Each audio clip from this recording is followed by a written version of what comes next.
klabu kushirikishwa ama klabu kuridhia, halipo kwenye kanuni. Waamuzi wanateuliwa na kamati ya waamuzi ya TFF na wanapangiwa michezo na kamati ya waamuzi ya TFF.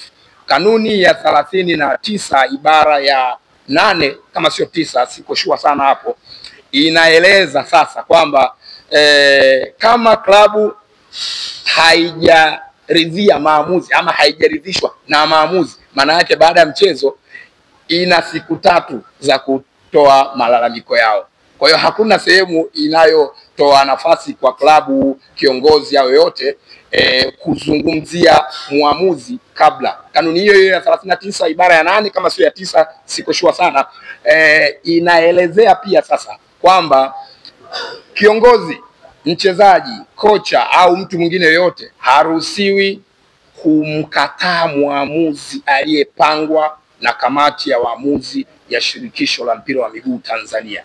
Haruhusiwi kumkataa, lakini pia haruhusiwi kumjadili wala kumshutumu kupitia vyombo vya habari. Hiyo ni kanuni ya 39 inayoelezea kuhusu waamuzi. Asanteni sana, na kufikia hapo tumefikia mwisho wa mkutano wetu, na tuwatakie kazi njema, tuwatakie maandalizi mema kuelekea dabi ya Kariakoo hapo kesho majira ya saa 11 jioni.